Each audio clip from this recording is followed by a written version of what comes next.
ассалому алайкум бинандаҳои азиз мухлисони футбол имрӯз кишварро мустақиман тамошо кунанд. Имрӯз миллипӯшони мо бо либосҳои сафед бозӣ мекунанд.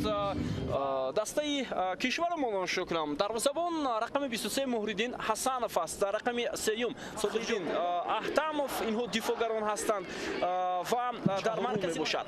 Хуб, ҳайти дастаи Лаос дар бозии имрӯза дарвозабон рақами 12 Санахай 8 Чандвавиқ Хотмуанфон рақами дар таърихи мавҷудияти худ бори шашум дар бозии интихобӣ иштирок мекунад ва боре ҳам даста ба марҳилаи ниҳоии ҷоми Осиё рӯхат нагирифтааст. Сар карда соли 2020 Фатҳулло Нимзода партоби хеле баланд ба ҷаримагоҳ ва аввалин зарба дар дақиқаи 7-уми рақобат Манучер Сафаров партоби хеле баландию ба Рустам Соиров фоло дарвозабони Лаос ба пеш мебарад. Рустам Соиров мавқеият барои ӯ партов ва бояд зарба иҷро мешуда аз ҷониби Шаҳром. ҳамлаи бозигарони мо фурсат барои Фатҳулло Нимзода зарбаи ӯ ва тубулотаи дастаи Лаос аст.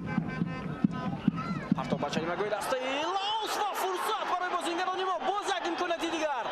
Шаҳр Сафаров имконияти идома додани ҳамла ҳаст. партов ва чӣ гуна имконият ҳам дар гурӯҳҳои дигар сурат гирифта истодаанд. ҳоло фурсат барои бозигарони мо. Амадони Камолов зарба мезанад. соли 2015 ҳам дастаи олимпии кишвар дар бозии интихобӣ вол як вазъияти бисёр хавфнок. ин аввалин фурсат барои даста тӯб расида натавонист. танҳо Манучер Сафаров берун аз ҷаримагоҳ муваффақ шуд ки тӯбро гирад. ҳоло партоби Шӯҳрат Элмуродов ва дарвозабони Лаос иштибоҳ мекунад. беҳтарин кардааст ва пас ба суроғҳои ноаниқ ва инҷо иштибоҳ мекунад дарвозабони дастаи Лаос. Бозигарони мо Алиҷони Айнӣ партоби хуби ба Манучер Сафаров имконият ва Манучер инҷо зарбаи Амадонӣ ба куҷо меравад. Алиҷони Айнӣ ҳамлаи мо дубора идома мекунад тавассути капитани даста. зарба иҷро мешавад аз ҷониби Рустам Соиров. Лакай баъд аз ду бозӣ мавқеи худро барои баромадан ба марҳилаи ниҳоии ҷоми Осиё мустаҳкам кард. ҳоло як вазъияти бисёр хавфнок ва инҷо бозигари дастаи Лаос бо дарвозабони мо як ба як мебарояд ва муваффақ мешавад. бисёр ҷои таассуф аст бинандаҳои азиз. дақиқаи 54-уми рақобат бозигарони дастаи Лаос муваффақ мешаванд. Ҳасановро фиреб дод ва муваффақ ба голзанӣ шуд.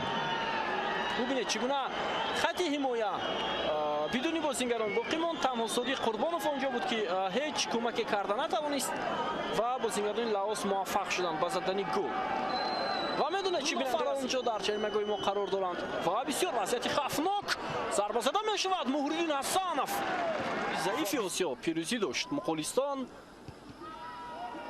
имконият барои Соиров. мавҷи дигари ҳамла аз сӯи футболбозони мо ва боз як имконияти хуб ва Мургашев чемпиони Тоҷикистон аст бинандаҳои азиз. ҳоло як имконияти хуби голзанӣ вале тӯб аз паҳлӯи дарвоза аз майдон берун. зарба аз масофаи дур бенатиҷа. як партоби дигар ба ҷаримагоҳ ва гол.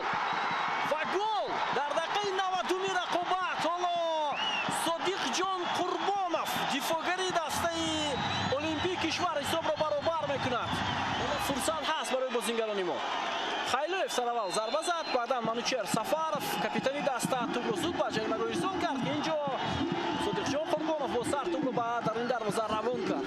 ду дифоъгари мо ҳоло бубинед дар ҷаримагоҳ қарор доштанд. ҳам меҳрубон қарор доранд ва бисёр имконияти хуб. партов аз канори майдон Амадони Камолов имконият барои футболбозони мо. Хайлоев зарбаи ӯ ва гол ва гол.